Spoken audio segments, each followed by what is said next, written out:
Nope, hang on. It didn't. Huh. Let's do it again.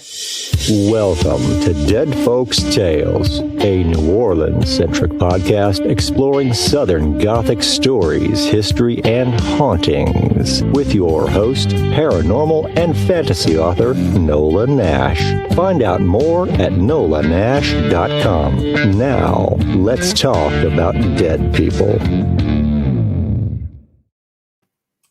There we go now. We got the magic go live button to go. Sometimes it just decides it's not going to do that. Welcome to the show, everybody. I am super excited to have Heather Graham on this show. Make sure that you are tuning in, commenting, share this with anybody that you know that loves her books. And there are so many books to love. And we're going to talk specifically today, since this is Dead Folks Tales, and we're talking about New Orleans themed things. We're going to talk about her New Orleans themed books, but there's so much more to know about Heather Graham. So Heather, thank you so much for joining me today. It is truly a thrill to finally get to meet with you and to chat with you.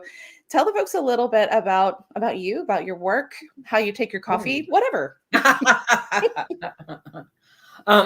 Coffee, no, definitely no sugar. I grew up in the South with tons of very sweet tea, and realized at a young age that you must drink your tea and coffee without sugar or you will roll around the street. So Yeah. well, my mom was born in Ireland, so that definitely made tea a big staple in the house. So let me see. I have 5 kids. I find my kids, my grandkids, my family are like, I adore them. And you and I were just chatting about the fact that I've got them in various different states. And so I miss them, 3 of them. I'm lucky enough to have 2 home, but I miss the 3 very much, and my grandchildren.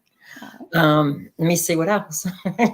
I majored in theater arts. I worked in dinner theater, and I you know what's funny here? I honestly don't know the title anymore. I was in the world's worst kung fu movie known to man.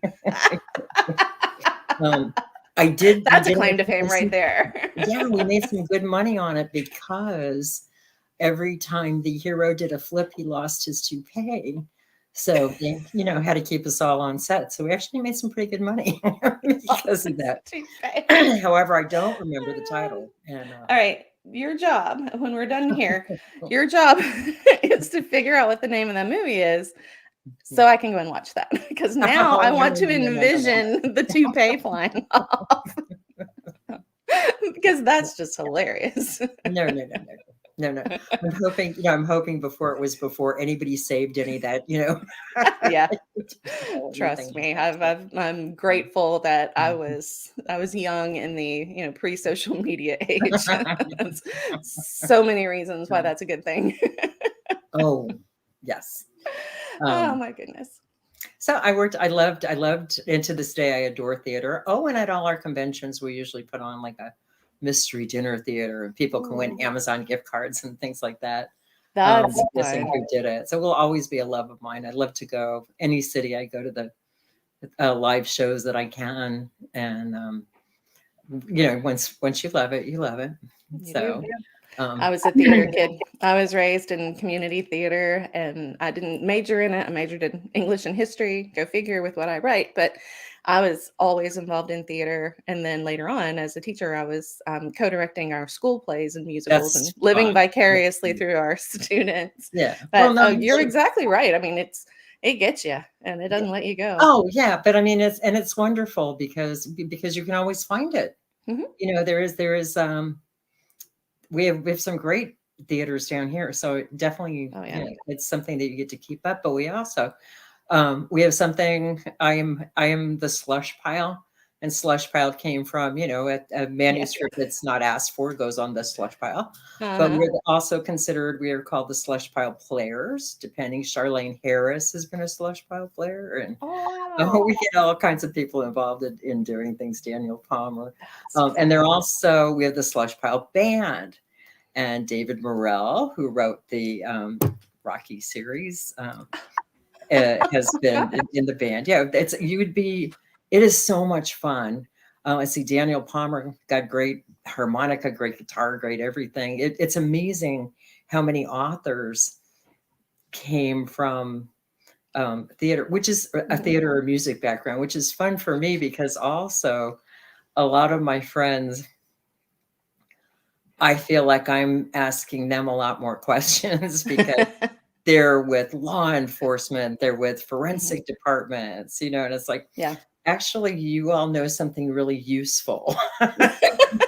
So, but then let's say when I had 5 kids, that's when I started writing because it was very expensive to go to work. I was not that, nobody found me on on an ice cream stool or anything. So no, I wasn't making enough money. And I started writing, and I always loved books. And I think of all the people I know, the people who are writing successfully, they started off by loving books. And to this day, people will say, "Oh no, you can't mean that. They're your competition," and they're not. I never feel that They're way. writing the books that I'm going to read because I don't want to read my own. Good point. No, it's the most wonderful to me. I think one of the luckiest things about it is it's just one of the most wonderful groups of people because we all do want to help each other. And when someone says it's competition, it's like I'm pretty prolific, but I can't write 800 to 1,000 books a month, and that's what's published. So no, I want to help people if I can. Absolutely. And everyone's story is different. I never feel like I'm competing with other authors. And I feel like they are some of the most genuine and generous people out there. I love the author community. I really, really, truly do. Speaking of authors, we've got a wonderful author who's joined us. Laurie's here. And Laurie agrees. It's never competition. There's always room for more to soar and succeed. Absolutely. And that's something that I have always felt about the author community. That we just cheer each other on so much. And now I don't know if it's only fiction because, again, I didn't major in anything that I don't know about nonfiction writers, but I do know about my fiction people. We're good people. I belong to horror writers. I belong to mystery writers, romance writers, international thriller writers, and I love all of them. They're wonderful organizations. I love the people I've met through them. And then, there's the other thing too, I think that's fun is like, who else? Your family can be great. But it's like, who do you complain to about a cover? Who would understand? Yeah. So you need that. You need to be able to vent to people who are going to understand. Because what do people assume that, from writers? As soon as we launch a book, we're going to quit our jobs, buy our private jet, and, we're off to, the Amalfi Coast. But, that's not how it works. And so you need those people who truly do understand the struggle, understand what you're putting into it every day, the passion that goes into it, because it's more passion than anything else. Sorry, excuse me. Grab you some water, Heather. I'm well, I promise. And that's another thing we have to do now, right? It's just allergies. Yeah. No. It's just allergies. I know. I'm the same way. In fact, I've got my water over here because I was so afraid I was going to do this. I know. I forgot to bring water in here. That's It's all right. If you need to take a, run off, I can always talk amongst myself here. I did a sip of coffee. There you go. Always good. Coffee can cure just about anything. I'm convinced. It's the coffee cure. I'm a big believer. Absolutely. Well, you have an entire series of books, and then you mentioned being very prolific, and you are. How many books do you have in total now? A lot. There's a lot. There's a lot. I've not counted them. There's so many, guys. If you want to read Heather Graham books, you can read Heather Graham books for a very long time before you run out. And she'll probably be writing some more and adding to your list as you go. It's at least 150. It's at least. My husband likes to say 200. I'm not sure. 150 is tremendous. I mean, talk about prolific. Well, but now I did start a while back. So, just to be fair, this was not this year. No, it's definitely a while ago. Okay, before it was a while ago. But I'm very, very grateful. I got to grow up reading. Like I said, my mother was born in Dublin. We were talking before, and when they came to the United States, she had like this stack of books, like amazing books. Wow. So I fell in love with history. And then my dad was in the Navy. He had all of these things on seafaring and, just the whole bit. And they were wonderfully encouraging. You were never like, oh, don't read that. That's not, whatever you wanted to read, they were encouraging. So I think that I just think that's the thing. Most of us who wind up writing fiction loved books. And, to this day, it's the same thing. And I think partially another reason too, that I've managed to stay calm many times with 5 kids, when you're in that line, when you have to pick your kids up and you're car rider sitting in a parked car, you always had a book with me. So I would still be a cheerful parent. That's a good thing. When a difficult thing to accomplish. Yeah. And your appointment's at 3:00 and he doesn't see you until 4:30 or 5. If you have a book, you're probably going to survive. You're in good shape. That's right. I'm not going if I can't take my book. Like that's sort of how it goes. And, lately, we have more choices of, whether we go or not, and more time to read or not. So it's kind of, I like the world that we're in now where we can say it's a telemedicine appointment, but I've set aside an hour because I'm used to traveling there and back. So I got 30 minutes to read, and then I'm going to log on and I got 30 minutes after, I like the doctor's appointments that kind of, you sit in the waiting room. They're a little bit behind. No problem. Read another chapter. It's fine. Yep, and then they move you into the little room and you get to read some more. Oh, when mine were little though, I mean, I always had a book stashed in the car. I had one in the kitchen. And somebody would say, how can you read different books at the same time? I could. I don't know. I used to do that. I didn't, you picked up right where you were.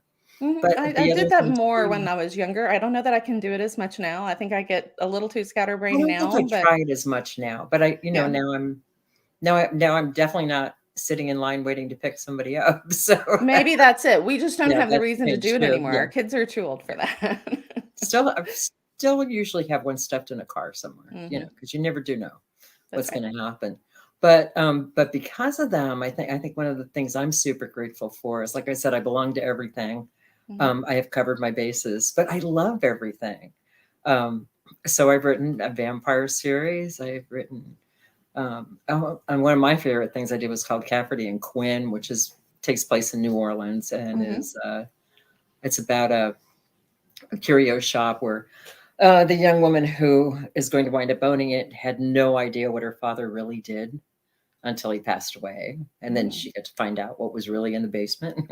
So that's I love things series. Like that. Yeah. So I've done historical, I love history. So I try to make sure you're writing fiction, but I try to make sure all the history in it is good. Thank you for saying that too, because that has been my mantra all along. Every book that I write has got fiction. If it's not set historically, it has elements of fiction, but there's something that requires the history to be correct. And I've always said I don't want my readers to be distracted by inaccuracies in the history. So the history is right first, and then the fiction's kind of woven in. So I love that. Thank you for supporting that, because that has always been my thing. Pet peeve, and they do it in the movies now and then. What? No witches were burned in the colonies. We hanged people. We hung them. Yes. They were hung. Nobody burned witches. On a TV show recently, and it's like, no, you lost me. The minute you did that, you lost me. Yeah, and you would think that they would know, that the fans of that genre would know that. I mean, one would think. But I think this was some type of horror movie where somebody who'd been burned to death at the stake had cursed him and was coming back, so it was contemporary, but it's still like, it just drives me crazy. There's one other that drives me crazy, is in one of our truly heroic Seminole Indians was a man named Osceola, and he was taken under a flag of truce. And he wound up in a hospital because he was very, very ill. And the doctor who was treating him befriended him and really cared about him. So this part I didn't really figure out. I shouldn't say we, whatever back then, he was not executed. He died of natural causes. but the doctor did take his head to study. Okay, I really don't understand that. What? And then they did a couple of other things I really don't understand. Like if his children were bad, he would put the head on the bedpost to scare them. The doctor would? Yeah. So, and then when he passed away, he left the head to his son-in-law because he thought maybe he would want to do the same thing. Apparently the son-in-law didn't. But anyway, there was a fire and the head was lost. Oh. And one of the problems with that is that many people have tried to figure out his exact ethnicity, because Osceola was probably African-American, white, whatever that is, and Native American. But they could never, really put everything totally together. And they said, oh, if they'd only had his head, they could have. But you'll hear people talk about how he was executed. And it's like, no, he wasn't executed. He died of natural causes. So that kind of thing, just, I don't know. But what a story. I mean, and in this case, the true story is, and often in history, the true story is better. Bizarre. Yes. The true story is really weird. And so it makes an even better story. I always that irritates me when people try to take history that's already really interesting and then turn it into something that's not even as good. Weird things with it, like why? It's already crazy. You don't need to do anything to it. And it's even crazier because that crazy thing is true. You know, I mean, there's something about that, the fact that happened, that someone did that and that it's true. That makes things creepier to me, even. Yes. And I think that's why I like using those kind of bizarre stories from history. The things that really happened. Yeah. You can't, there would be no way in 1,000 years I could ever write something that's more bizarre than a lot of the truths that we discover, when we're doing research. So I love throwing those little gems in too. They're fun to find. And you get so excited about it. And you may be the only one that notices some of these little things, There are a lot of those in my books. And I'm just like, oh, that's an exciting detail. I know. I always feel like nobody's going to notice that. And then, of course, when you go to different conferences and writing classes, you get warned about the information dump. So you have to be, careful and thread all this information that you feel people must know because it fascinates you. You have to thread it in carefully. Yes. So they don't care about your research. They just want to know your process and what you're working on. But I get geeked out about the history all the time because I love that stuff. I don't care where you go. There's something, there's some wonderful little, and that's another thing. I don't care where I go. I always take a history tour and a ghost tour. Yes. So you always get. I love those. Yeah. That's fascinating to me, is always doing the ghost tours. And in fact, I did a ghost tour recently. I mean, in Franklin, right here where I live, I've started doing the tours like a tourist in places that I pass by and have passed by for the last 20 years that I just really didn't know the history. I know my South Louisiana, New Orleans history really well, but that's because I grew up with my parents going on those tours, doing those things, going to the museums, learning the stuff. And then here, when I moved here 20 years ago, had a baby, was married in a new place. I was not at that point in my life where I was exploring all that much. And so now that my kids are older, I feel like I've kind of come full circle to where now it's like, okay, I have the time now. I'm going to go take this historic home tour by myself. I don't care. I don't need anybody to go with me. I'm interested in that. I'm going to go do it. And so I do. And it's wonderful to go and do that. And I'm doing it in my hometown. I'm more likely to do it when I go somewhere else, but to actually, be that tourist in your hometown, it's amazing what you discover too. I've learned so much that I've been just literally walking by for 2 decades. Well, one of the things I think that's you never know what you're going to discover, because Miami really doesn't have basements. I remember I was very upset with my dad at one point when everybody was building bomb shelters, because it's like, why won't you build a bomb shelter? And he was, because I really don't want you to drown. So, but I did find out, and then people scattered and extremely few people might have basements, but it's because they built up. Mm-hmm. So it's because the basement is really, the foundation, and they have built the ground level up. But I found out one of our oldest hospitals actually has a basement because they turned their foundations into a basement at the same time everybody thought that they should have a bomb shelter. Oh, okay. There actually is one. And I would have said, and I just found that out, the same thing when you were saying about the things that you get to learn about, where you live. Though I have to admit too, I mean, I have been in South Florida all my life. Parents immigrated, met and married up in Chicago, moved south and decided they liked heat. So I've been down here since then. But the two of my favorite places in my state are Key West and St. Augustine. And of course, they're both places. Yeah, they've got such rich history that it's so much fun to find stuff out. I spent a day in Key West, and I could have spent weeks there. Yeah. It was just fantastic. I mean, we were kind of hopping through. I think it was actually a cruise ship stop, I believe. Yeah. Well, I don't know if it is now. I know it has. It was on that day. I guess that's what it was. And, me and pirates, I had to tour Pirate Museum because that's my thing. But I love pirates. And I was so excited we have to pirates. be there. Yep. But there was so much more stuff that I wanted to see, though, and I didn't have time to do it. So Key West is on my list to go back to. St. Augustine. Oh, you definitely have to go back. Some of the architecture down there is absolutely beautiful and wonderful. At one time, it was the richest city per capita in the United States because of the salvage. And one of the most bizarre stories you will ever hear of happened down there. And any of your viewers can look it up. The gentleman involved called himself Count von Cassell, and the young woman was Elena de Hoyos. I'll try to make it really, really quick. He was born in Germany. He had a dream one time, and his grandmother told him that the dream that he had of this beautiful, dark-haired woman meant she would be the love of his life. He married, he moved to Cuba, and then came to the United States, and his wife wound up in Zephyr Hills area while he was down in Key West. And then one day he's working in the hospital, in walks this absolutely gorgeous young Latin girl, Cuban, Elena de Hoyos.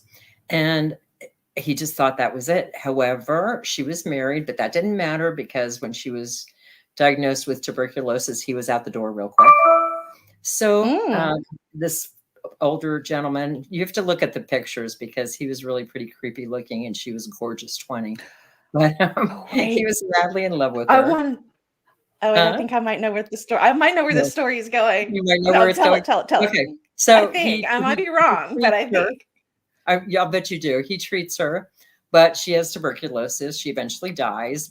Builds her this gorgeous mausoleum in the Key West Cemetery. Goes every day for 2 years. Brings flowers, all kinds of things, and then all of a sudden he stops going. And then 7 years later, someone is looking into a window on the airplane he's living in on the beach because one day he's going to fly to heaven. And they see Elena de Hoyos preserved on his bed in a wedding gown. So, which of course, when they come to take him, he keeps trying to tell the authorities it's okay. He did marry her. She might have been dead, but he married her. So everything was okay. And this is what I think is probably the weirdest part is it was 7 years. So it was after he could not be charged with the grave robbing or disturbing because there was a statute of limitations on it. He had not killed her. So they weren't actually charging him. Naturally, the family was pretty upset. They were very Catholic. And for this to have happened to her body was not a good thing.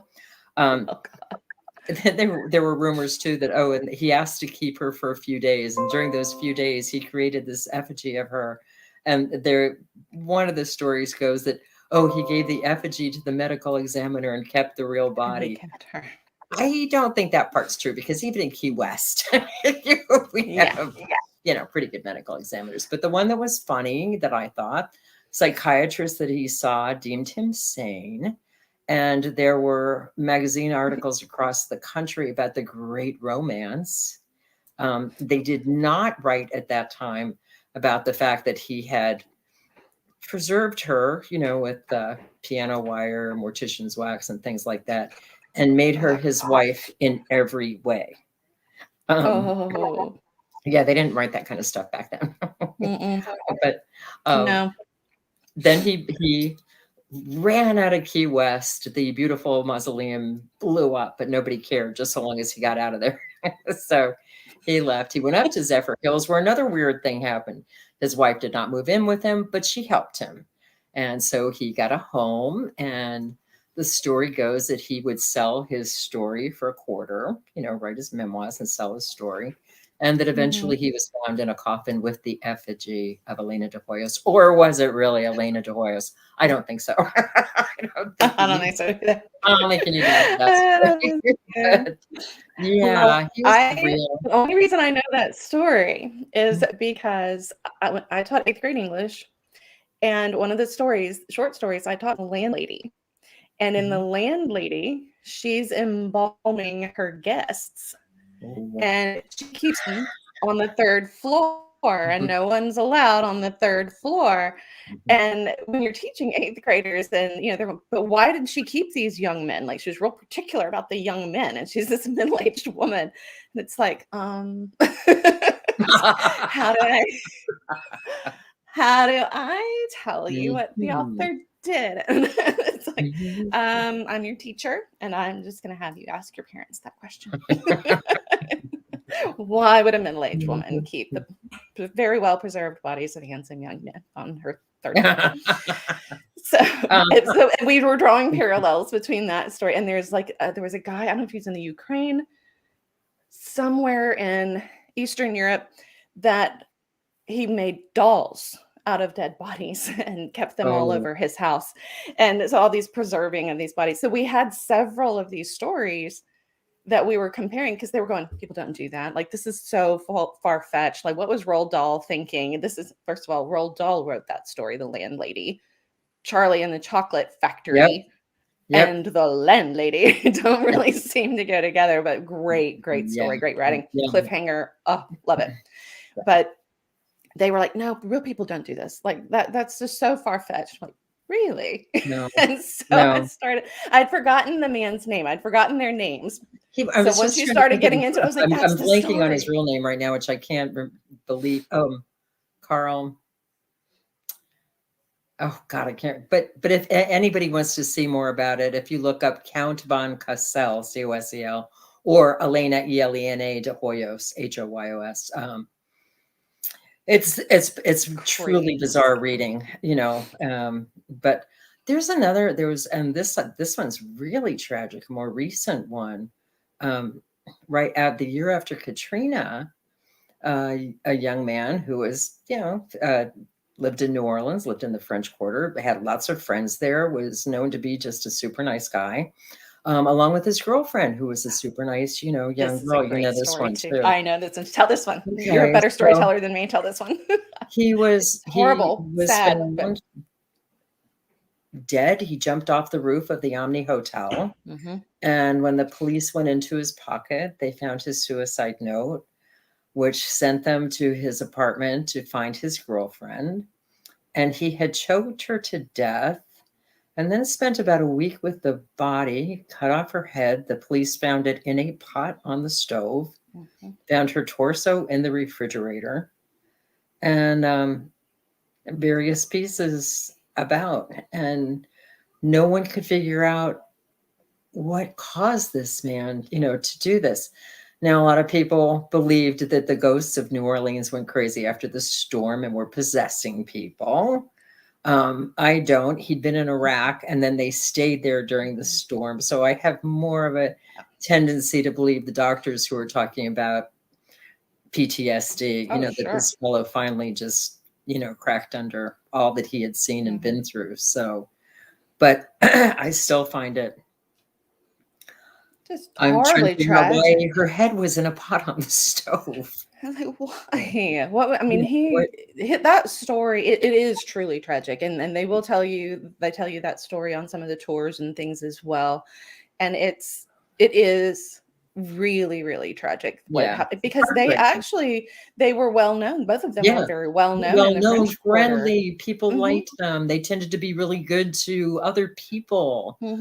So just the whole thing is really strange, really strange. And the PTSD and staying in New Orleans through Katrina is the one thing that seems to make sense. And what a Well, tragic, it makes thing. sense to me. Yeah, definitely makes sense to me, which is funny because New Orleans and Key West remind me of each other in a bizarre way. They do. I can see that. I'm a diver, but I have not been compelled to dive in the Mississippi. So, like, please don't. That might be the last time we see you. Key West has the water, which New Orleans doesn't. But it's funny because they both have fabulous music, that you can find everywhere. They have absolutely fascinating history and incredible architecture. Yes. They both had bodies once floated down Duval Street, bodies once floated down Bourbon Street. Yeah, yes. From the storm history that you have, and they have the Key West Cemetery actually has a lot of built up tombs. You would need not the same style, of course. From everything that I have read and been told too, like the cemeteries are cities of the dead in New Orleans because of the water table, but also because the Spanish were in control of the city at the time that St. Louis number 1 came into being, when they started moving the bodies out of the French Quarter, into new things. And that was the Spanish style of building at the time. So that's makes sense. They just, like I said, Key West has Duval and New Orleans has Bourbon. So, and they're fascinating cities. They really are. Wonderful, and fascinating cities. I do hope to spend some more time in Key West because of that. And it is one of those cities that just pulls you in. It is beautiful. It is historical. It is friendly.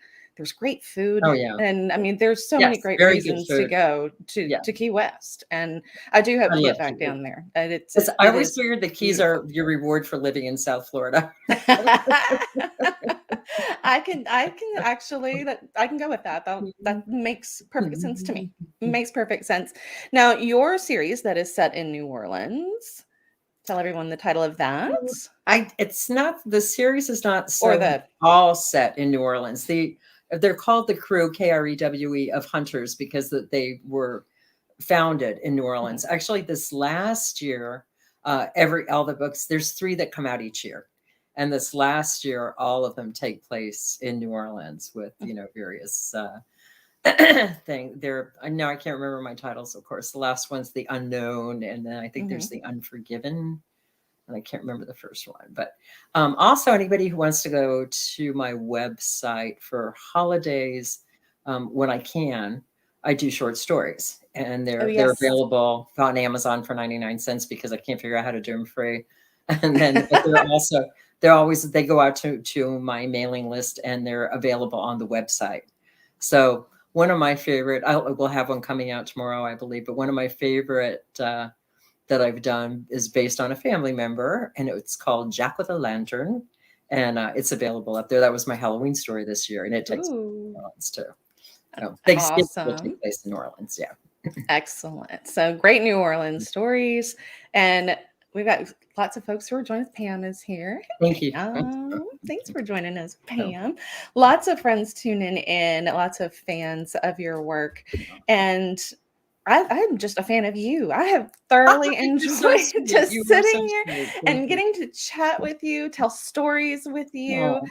It's been truly my pleasure to have you on Dead Folks Tales. Thank you. And I want to thank Pam too for getting us together. Yes. Yeah, I miss Pam. I haven't gotten to see her in a long time. I know. I love that lady. I absolutely love that lady. I'm a huge fan of hers too.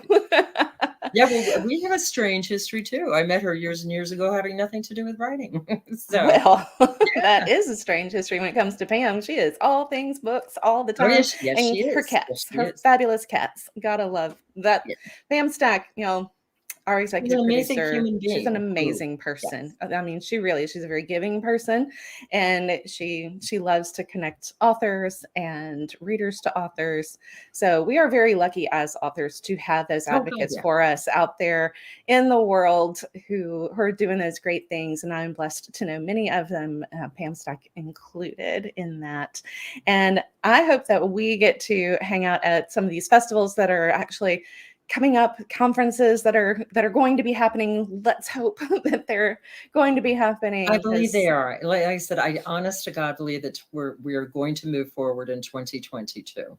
And I hope so. I'm really looking forward to it. So yes. I again, just I love people. Mm-hmm. And I miss people. I miss people. And it's so funny too, because I'm living with a daughter and a 3-year-old grandchild, trying to get through all this, and the son who just had surgery. And the 3-year-old, she kind of breaks my heart, because we had Uber food delivered the other day, and she was behind me and I didn't see her. And she ran out to hug the lady, who was luckily very, very nice. She just, because we're not, seeing enough people. There's someone else. Yeah, she's going to be very much so a people person. Oh, that is so cute, though. Yeah. Well, we've got to get all of this mess behind us so that our precious babies can go around and hug people. Will. I believe we can spread the love once more. Yep. And I hope that we connect at one of these conferences. Oh, I know we will. I would absolutely love to just sit down and have a drink with you and just continue telling stories, because this has been truly a joy. It really, really has. And I'm so grateful that we had this time together. I really thank you so much. I look forward to a lot more, because I think we've shared a lot of strange. Yes, absolutely. Well, there's so much more to talk about with you, and you were welcome to come back on the show anytime that you are free. I would love to have you back, and you've got such great stories to tell. And I know that the viewers and listeners would love to see you back too. Appreciate it. Thank you. Well, tell everybody where they can find you on social media before we wrap up. Let's see, on Facebook, I'm Heather Graham. I think I'm Heather Graham. I'm also Heather Graham Possessory, which is my married name. And my website is theoriginalheathergraham.com, which I was, since the actress known for, as Roller Girl, sadly is a few years younger. So it was going to be sadly theoriginalheathergraham.com, but nobody would let me. So it's theoriginalheathergraham.com. That's funny. And like I said, there, anybody who wants to pick up a story, they are available on the website. Fantastic. Thank you so much for being here. Thank you for sparing part of your holiday week. I hope that you and your family, even though it is not the Thanksgiving that you had in mind, I hope that it is all things wonderful. I think there's a line from Darby O'Gill: when I'm not with the one I love the one I'm with. Yes, so absolutely. We will be grateful for those who are able to be with us, and grateful that those who are not with us are doing okay. So absolutely. Absolutely. Well, have a wonderful holiday week to you, to your family, and to all of those that are tuning into Dead Folks Tales. Until next time, we will talk about some more dead people dead. Dead Folks Tales is a copywritten podcast of Authors on the Air Global Radio Network. Special thanks to producer Roman Suritin and executive producer Pam Stack. Join us next week for another episode of Dead Folks Tales.